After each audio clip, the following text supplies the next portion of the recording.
despite what your announcements say, we'll be in Joshua chapter 9 through 13 today.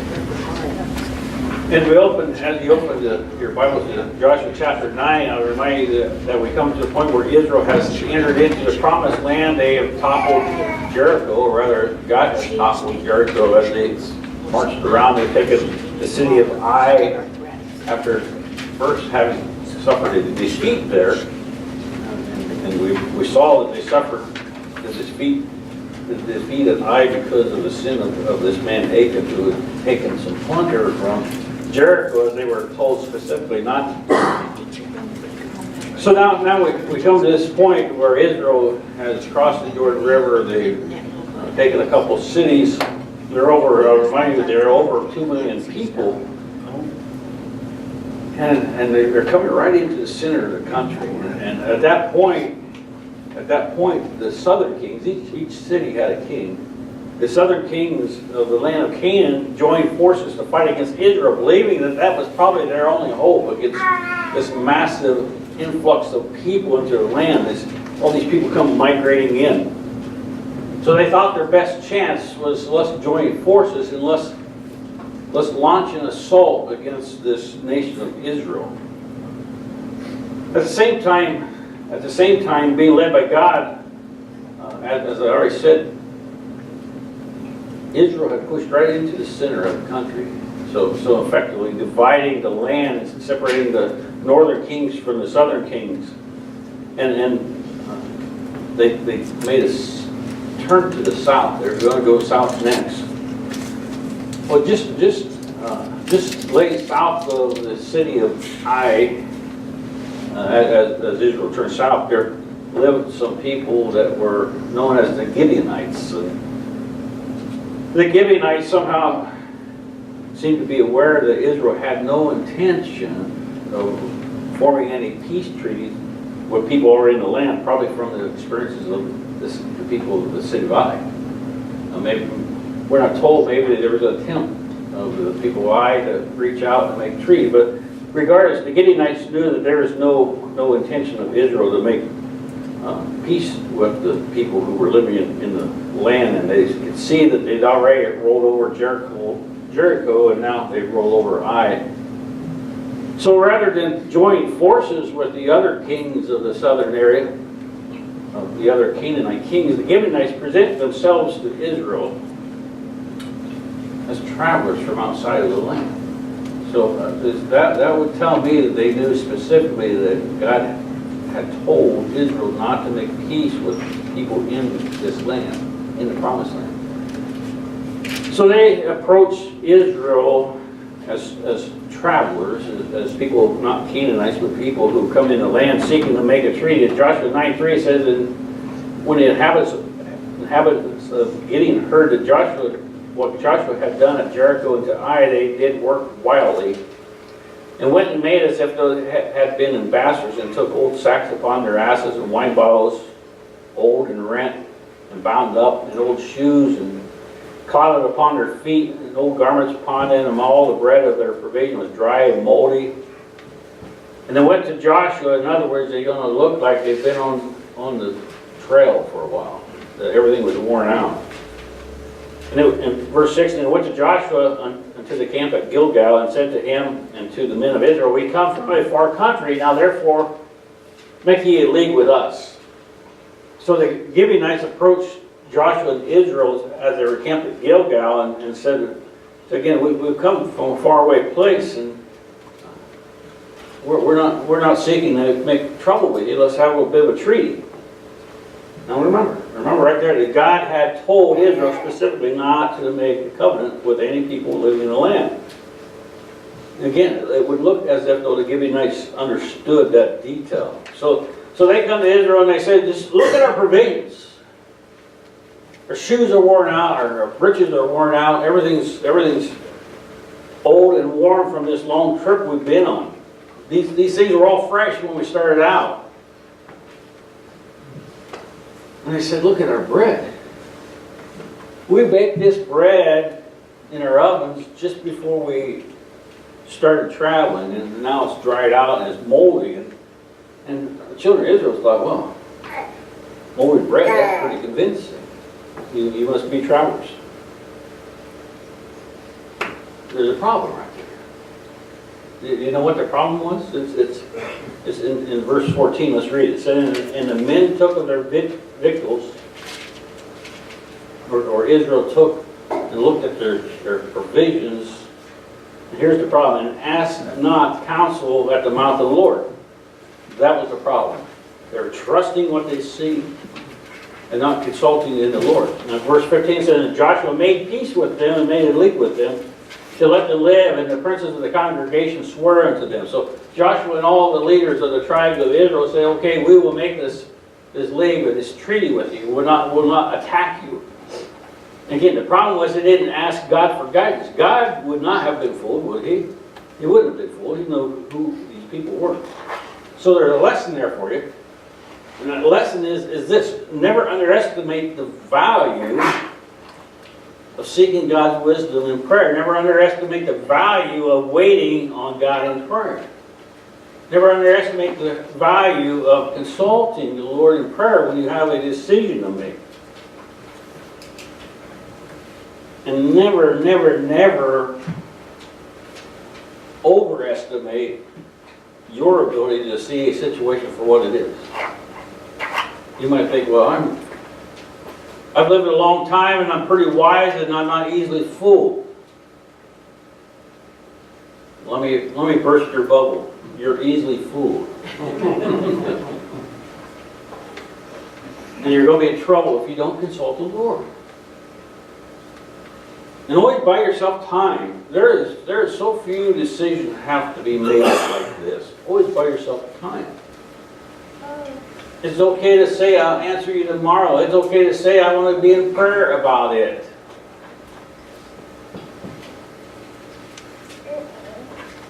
Letting yourself be pushed into an urgent, immediate decision will lead you to mistake after mistake after mistake. So Israel did that. And they made a treaty with people that God told them specifically don't make treaties with people who are living in the land. So going against God's instruction, their hastiness resulted in them going against what God told them to do. And they come out of this situation with a covenant with these people, the treaty. And even though when it was found out that these people were in fact neighbors in the land, and they were Canaanites from just basically over the hill, Israel couldn't go back on it. They'd given their word. They were in this treaty with these people.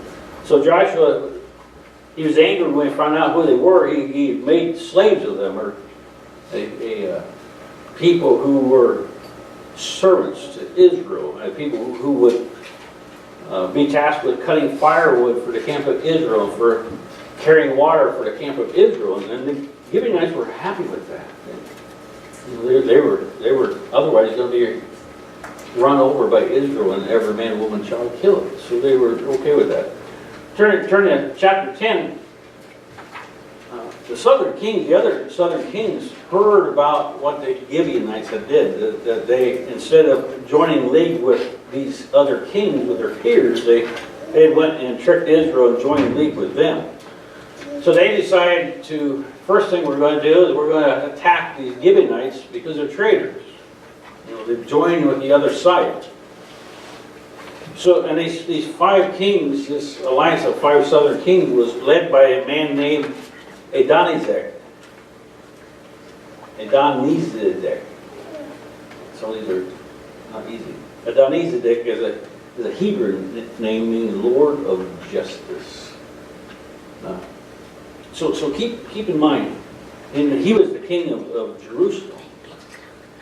Keep in mind, when we talk about Jerusalem, we think of Israel, we think of Jews. This is Jerusalem existing in the pagan land of Canaan before the Jews had it. Same location, same city, but it initially settled by pagans. So this Adonizedek was the king of this pagan city of Jerusalem.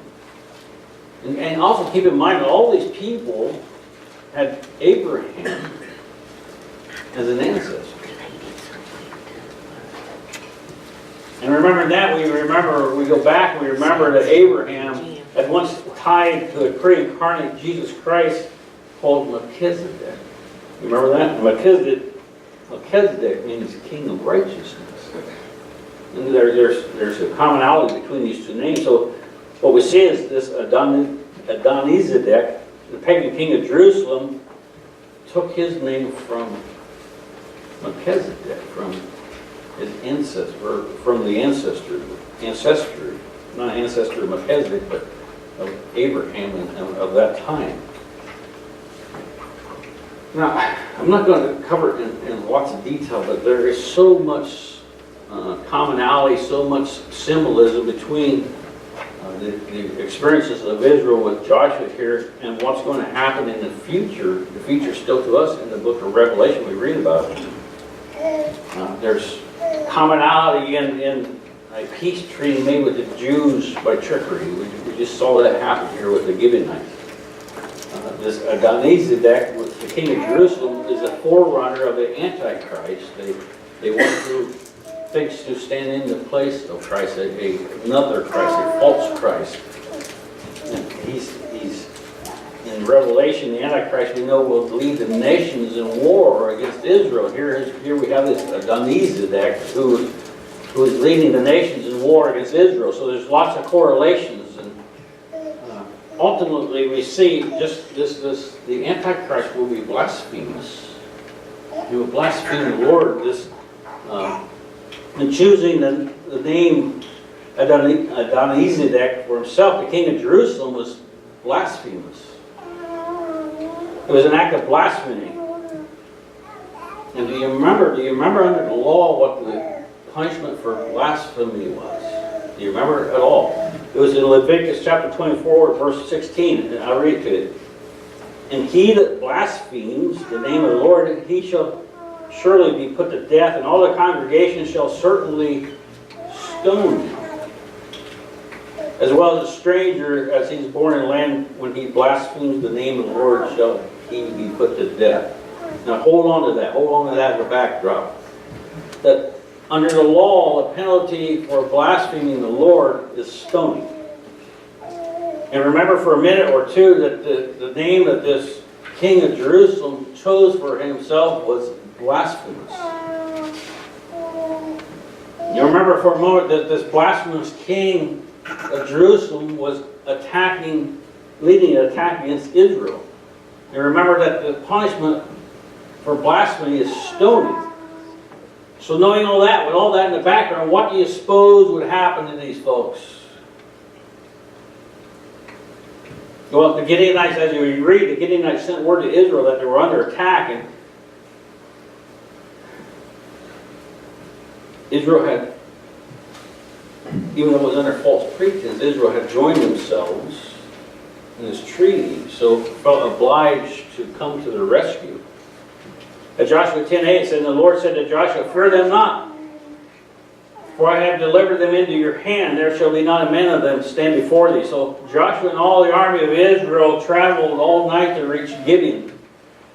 And they began to immediately slaughter all the fighting men, all the armies of these 5 kings. Verse 11 says, and it came to pass as they fled from before Israel and were in the going down at Bethoron. What's the punishment for blasphemy? Remember, it's stoning. That the Lord cast down great stones from heaven upon them to Ezekah, and they died. They were no more which died with the hailstones than they were more which died with the hailstones than they whom the children of Israel slew with the sword. So God was doing the heavy work in this battle. He was throwing out hailstones. Now a block of ice, let's say, weighing 125 pounds, creating from space, one of those hit you, there wouldn't be much left, would there? You know, why hailstones? Again, we just read it in Leviticus 24:16. The punishment again for blasphemy is stoning. God will stone the blasphemous world from heaven. Why am I zeroing in on this? I'm zeroing in on this because if you can understand that God answered blasphemy that was the king of ancient Jerusalem was stoning in the way of giant hailstones, then you should be able to move that thought forward in the future, even yet to us. And as you read in the book of Revelation 16, 17, it says this, "And the seventh angel poured out his vial into the air, and there came a great voice out of the temple of heaven from the throne, saying, 'It is done.' And there were voices and thunders and lightnings, and there was a great earthquake, such as not since men were upon the earth, so mighty an earthquake and so great. And the great city," what's that city? It's Jerusalem. "And the great city was divided into three parts, and the cities of the nations fell, and great Babylon came in remembrance before God to give unto her the cup of wine of the fierceness of his wrath. And every island fled away, the mountains were not found. And there fell upon men great hail out of heaven, every stone about the weight of a talent, about 125 pounds. And men blasphemed God because of the plague of the hail, for the plague thereof was exceedingly great." So we can see that God is consistent, that when society becomes blasphemous, that God will answer blasphemy legally under the law with stoning. Now back to Joshua chapter 10, at verse 8, it says, "And the Lord said to Joshua, Fear them not, for I have delivered them into thy hand. There shall not be a man of them stand before thee." Joshua therefore came unto them suddenly, and went up from Gilgal all night. And the Lord discomfited them before Israel, and slew them with a great slaughter at Gibeon, and chased them along the way that goes up to Beth Horon, and smote them at Azekah and to Makkedah. It came to pass, as they fled from before Israel and were going down to Beth Horon, that the Lord cast down great stones from heaven upon them to Azekah, and they died. Again, and there were more that died from the hailstones than they whom the children of Israel slew with the sword. Then spake Joshua, now remember, these Israeli soldiers had just traveled all night long. They hadn't slept. Then spake Joshua to the Lord in the day when the Lord delivered up the Amorites before the children of Israel, and he said in the sight of Israel, Sun, stand thou still upon Gibeon, and thou moon in the valley of Azalah. And the sun stood still, and the moon stayed until the people had avenged themselves upon their enemies. Is it not written in the book of Jasher? So the sun stood still in the midst of heaven, and hastened not to go down a whole day. There's not a day like that before or after the Lord hearkened unto the voice of a man, for the Lord fought for Israel. So here we have Israel, Joshua specifically, seeing God's miraculous hand in action. The hailstones are coming down and slaying these pagan people before them. So seeing God performing such a miraculous way gave Joshua some confidence, and gave Joshua confidence to ask for an even greater miracle. He commanded the sun to stand still. He commanded that time would last, that they had lots of conquering to do. The enemy is on the run right before him. God's fighting with us, and Joshua's heart was with the Lord. He said, give us time. Don't let darkness come until we kill all these people. Let's have a complete victory before darkness comes. And this is one of the places where if you go to commentaries and read, that they will come up with all kinds of natural causes that may have happened, or problems with if the world stopped spinning for a moment, all the disasters that would come on the earth, and all their debates that they are denying the supernatural ability of the Lord. The Lord that wrote the laws of nature, the Lord who makes the earth spin. I can agree with them. I don't care. I don't care what their doubts or their thoughts are. I have no doubts. I don't know how God made the day stand longer, how the sun stood still in the sky. I don't know. I don't care. I don't know. Because I serve a God who makes the earth spin. And I serve the same God who can make the earth not spin if that's what he wishes. And God chooses to make the earth not spin. He also has the power to hold everything in place. I don't have to understand. We didn't have this incredible pride that says we should be able to explain everything God did. I can't explain to you how God makes my heart beat. I can't explain to you how I breathe without thinking about it. You know, I've said it a few times. Thank God breathing is a automatic reflex, and God does that, because I know a few folks that if they had to think about it, they wouldn't make it.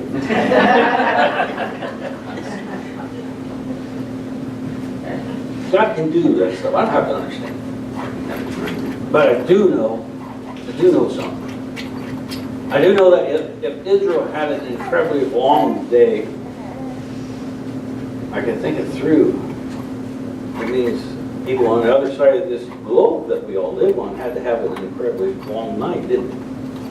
Well, it's interesting to me that the Inca Indians of Middle America have in their verbal history a story about an extraordinarily long night. They go, right there it is.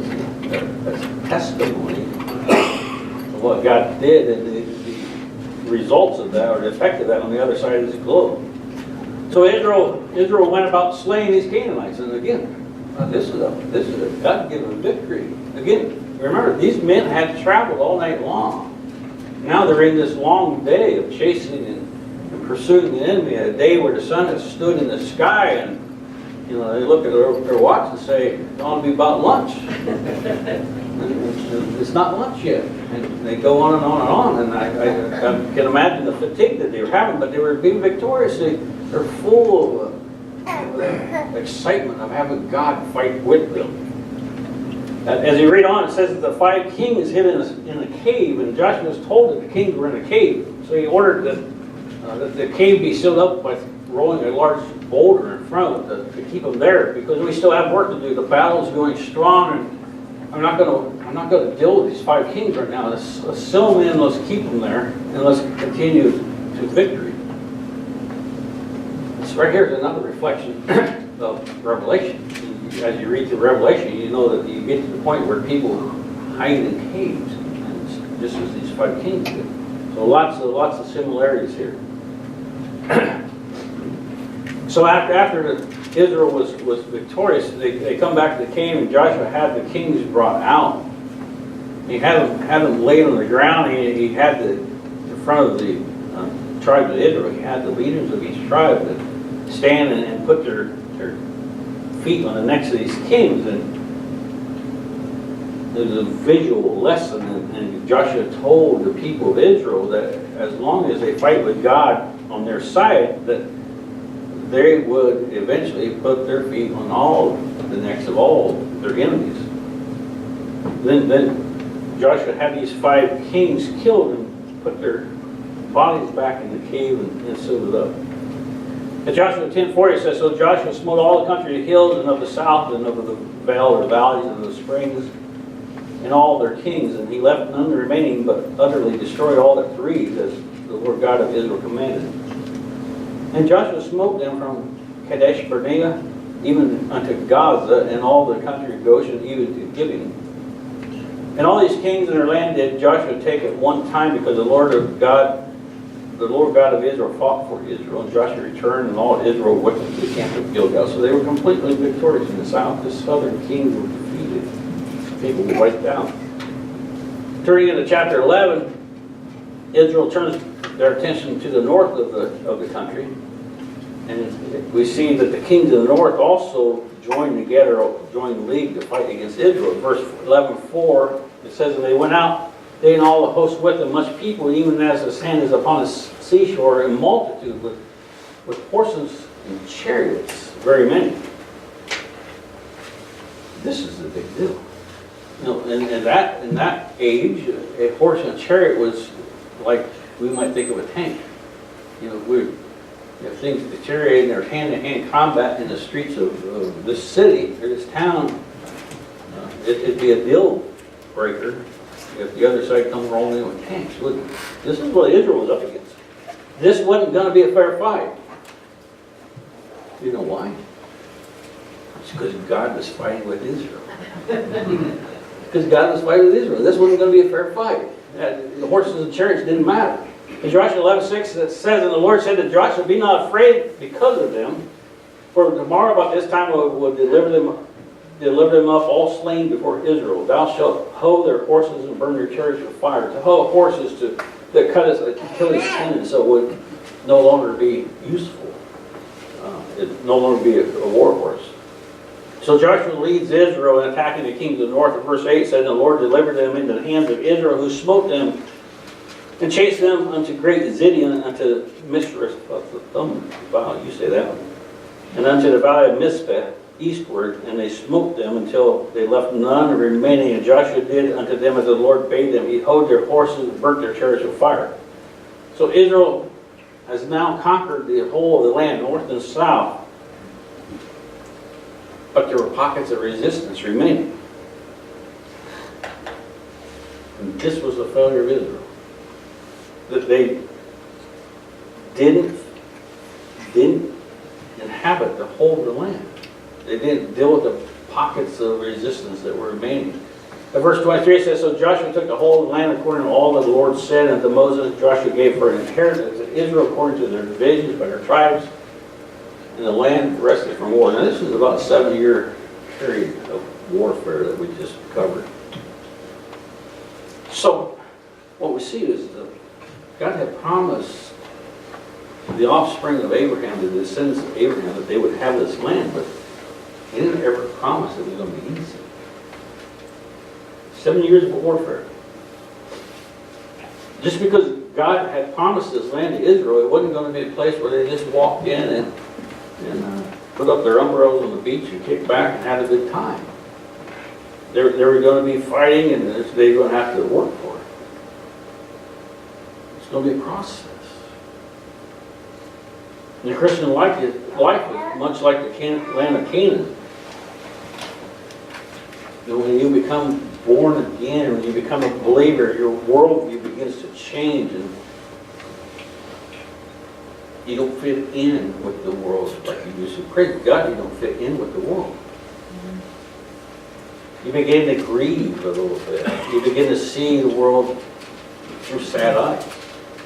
You begin to see the loss and realize your fate. Now, I think when you become a believer, you can almost smell the smoke of the battlefield. You can sense it. So what I'm telling you is, God has made His promises, but He never promised it was going to be easy. Did He? But there are going to be struggles. You know, as soon as you accepted Jesus Christ in your life, what you've done is you've declared war on the kingdom of darkness that had controlled your life. If you think the enemy will take that way down, you're fooling yourself. That you're going to meet resistance. You're going to meet pockets of resistance. You're going to be walking along. Maybe you've been a couple of years of walking with the Lord. You're feeling pretty good about it, and there's a pocket of resistance that you have neglected to conquer. And one day you find yourself standing in the middle of it. Like, oh my gosh, how is this knocking me over? Oh my gosh, why didn't I deal with this a long time ago? Why have I just ignored this? This is what Israel did. They just ignored the pockets of resistance. Like we've taken the whole of the land, and big deal, there's these little groups of people here and there who aren't much liking us, but we could care less. They're not a problem today. They're not a problem today, but in a future day they will be a problem. They were a problem for Israel, and those things will be a problem for you if you don't deal with them. You can say, I get so tired of not fitting in with my family anymore. I get so tired of not fitting in with my peers at work anymore. Sometimes I just want to give in, don't give in. It's warfare. It's not easy. But God has great promises for you if you just continue to fight the fight and battle the battle. And if you can take a few captives from the other side, they will be blessed. Their destination, their eternal destination will be changed. If you give up fighting, what's their hope? What's their hope? There is no hope. You have to stay in the battle. You have to fight the fight. quit feeling sorry for yourself. You don't fit in.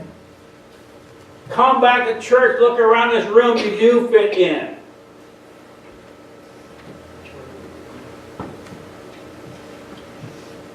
You're finally fighting on the right side.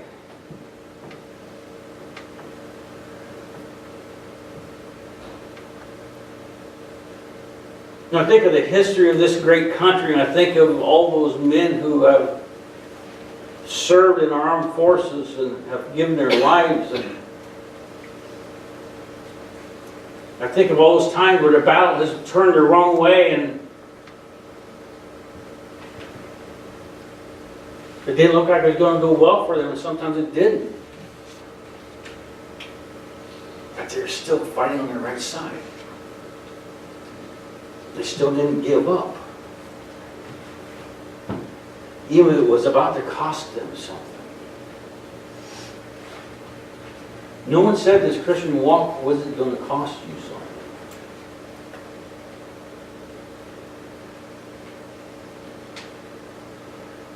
The greatest thing it's going to cost you is your sin debt. It's no longer yours because Jesus Christ has paid it for you. Praise God, Jesus has paid it for you. Charles Spurgeon, the great pastor of the 1800s, said, "There's something comforting in the thought that the devil is my enemy. I'd rather have him for an adversary than a friend." Amen. The Bible says, "Greater is he who is in you than he is in the world." When things don't seem to be going well for you, you need to keep reminding yourself that you're fighting on the right side, that you're finally on the right side. You're on the side that leads to glory. You're on the side that leads to glory no matter the difficulty of the day. No one can take that from you. You can give it up. You can choose to give it up. You can choose that this is too hard and you can face hell forever. It's a choice you have to make. But no one can take the love of God from you. You understand that? No one can take it from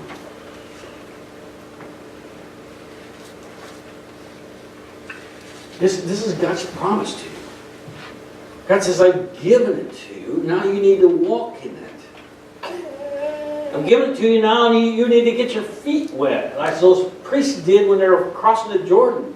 You need to move into it. You need to press into it. You need to claim all that God has given you. All right. Buckle your seatbelts. We're going to do the fastest chapter yet, chapter 12. Ready? Ready? Chapter 12 has a roster of the kings they defeated in. You can read on your own. God's good, isn't he? Yes. Elohim Tov. Elohim Tov. All right, I'm going to help you. Kol Hazman. I know you're a hard crowd, but I'm going to teach you this. Elohim Tov. Kol Hazman. You're successful Hebrews. Praise God. So again, this week is a week we have Thanksgiving, and like the song that Joan picked for us to close is "Peace, Peace, Wonderful Peace." And maybe this week for just a moment you can stand in the midst of all the hustle and bustle of all the dysfunction of the lives of people who are around you, and you can stand and just find a solitude, and just find that place to be so thankful, to really realize how blessed the people you are. Maybe you can stand in that peace, that wonderful peace, a place that the world does not know. The world does not know that. But something that you have is a rare commodity that you have through your relationship with Jesus Christ. So let's pray. Dear Heavenly Father, with peace, wonderful peace, Father, how blessed we are that in the midst of the turmoil of the world and the noise of the world, that we can quiet ourselves and we can concentrate on this relationship we have with you, and we can have this peace, this wonderful peace, Father, that Only we who are born again truly know. So, Father, we are truly a thankful people. We're your children, adopted in as you promised to your family, co-heirs of Christ. To you we give the glory. To Jesus Christ we give our allegiance. May we be, Father, a bright shining light in the darkness. In Jesus' name. Thank you.